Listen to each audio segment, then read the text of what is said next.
इस वक्त हम मौजूद हैं विधानसभा इजलास में। मिनी छिपरौली कही जाती है, जाटों का गढ़ कहा जाता है, किसानों का गढ़ कहा जाता है। किस तरीके के 2024 के चुनाव में सियासी समीकरण बदल रहे हैं। देश के प्रधानमंत्री नरेंद्र मोदी जी के द्वारा किसान मसीहा चौधरी चरण सिंह को भारत रत्न देने की बात कहने के बाद सियासी सरगर्मियां उफान पर नजर आ रही हैं।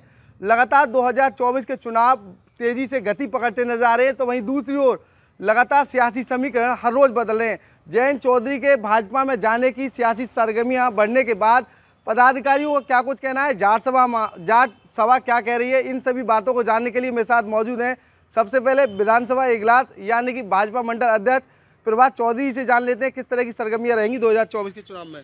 2024 के चुनाव में भारतीय जनता पार्टी प्रचंड बहुमत के साथ दिल्ली के लाल किले से झंडा फहराएगी।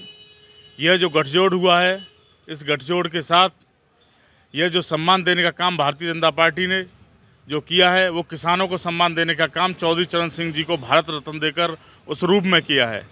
आज बड़े ही हर्ष का विषय है हमारी इजलास विधानसभा में और किसानों के मध्य में पूरे प्रदेश में एक खुशी की लहर दौड़ गई है।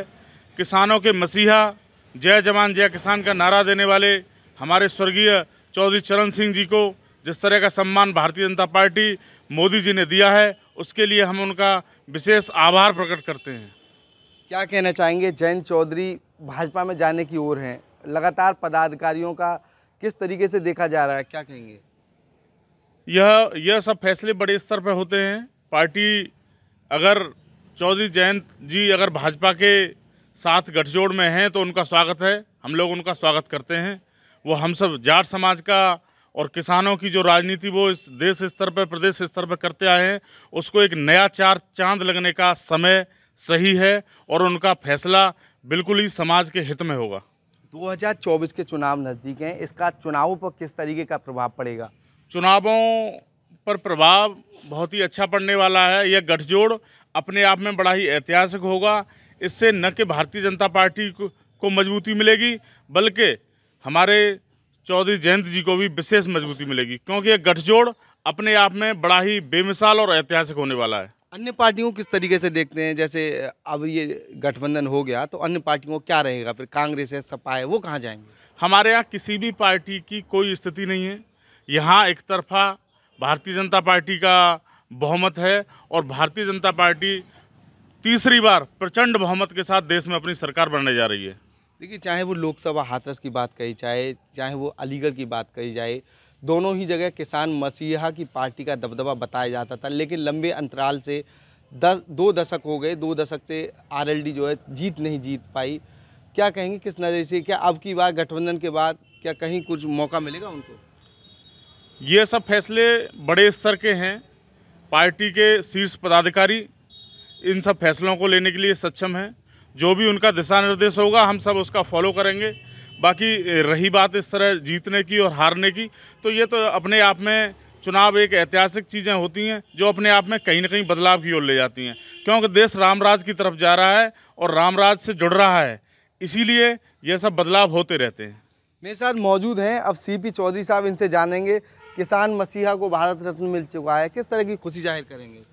हमारे पूरे देश में ही, प्रदेश में और अलीगढ़ ज़िले में विशेषकर, क्योंकि अलीगढ़ से चौधरी चरण सिंह जी का पुराना नाता रहा है, उनका विशेष स्नेह रहता था अलीगढ़ से, क्योंकि उनकी धर्मपत्नी जी, उनकी बेटी यहाँ से चुनाव लड़ी हैं और हमारे लिए बड़े हर्ष का विषय है कि आज चौधरी चरण सिंह जी को भारत रत्न से सम्मानित किया गया है। मैं माननीय मोदी जी का बहुत बहुत धन्यवाद और आभार व्यक्त करना चाहता हूँ, जिन्होंने चौधरी चरण सिंह जी को किसानों के मसीहा, मजदूरों के मसीहा और किसानों के मसीहा को भारत रत्न देकर बहुत ही ऐतिहासिक काम किया है। उनके लिए मैं तहे दिल से बहुत बहुत धन्यवाद और आभार व्यक्त करता हूँ।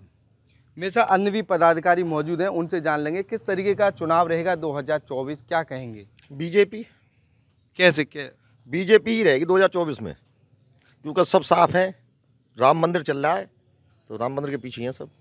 क्या कहेंगे, चौधरी चरण सिंह को मिल चुका है भारत रत्न, ऐसी घोषणा देश के प्रधानमंत्री ने कही है, तो उसके बाद किस तरीके का प्रभाव पड़ेगा राजनीति में? राजनीति नया रंग लाएगी। तो किसान मसीहा आते चौधरी साहब, किसान मजदूरों के मसीहा थे वो। मेरे साथ जाट सभा में मौजूद है, उनसे जानेंगे सबसे बड़ी बात, यहाँ जाटों का वोट बैंक काफ़ी बड़ा बताया जाता है। 2024 के चुनाव नज़दीक हैं। जाट सभा के अध्यक्ष जो मेरे साथ मौजूद, उनसे जानेंगे किस तरीके का प्रभाव पड़ेगा 2024 में। धन्यवाद अंसारी भाई। ऐसा है, 2024 में मोदी जी ने जो निर्णय ले रहे हैं उससे 2024 का भविष्य पार्टी के लिए बहुत ही उज्जवल दिखाई दे रहा है।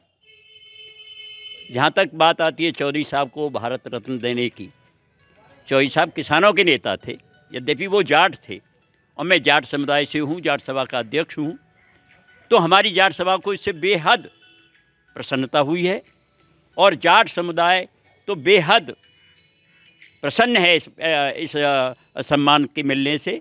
और वो किसान, हमारी जो कौम है वो किसानों की कौम है। हम किसान समुदाय, हमारा जो जाट समुदाय है वो किसान समुदाय है, इसलिए हमारे किसानों के मसीहा, किसान नेता और जाटों के महान व्यक्तित्व जिनका हम बहुत सम्मान करते हैं, उन्हें सरकार द्वारा, भारत सरकार द्वारा, हमारे मोदी जी द्वारा ये जो सम्मान दिया गया है, इससे हम उनके बहुत ही कृतज्ञ हैं। और हम चाहते हैं कि बीजेपी के साथ रहने में हमारे समुदाय को बहुत बड़ा लाभ है और इसी से हमारी तरक्की हो सकती है, हमारी प्रगति हो सकती है, हमारी खेती को भी संसाधनों में प्रगति मिलेगी। और इसी आशा के साथ हम चाहते हैं कि भाजपा विजयी हो और हमारा किसान समुदाय अधिकतम संख्या में बीजेपी के साथ जाना पसंद करेगा। जाट सभा के द्वारा ऐलान कर दिया गया है 2024 के चुनावों में अगर गठबंधन होता है तो भाजपा के साथ जाट सभा पूरे तरीके से खड़ी नजर आएगी।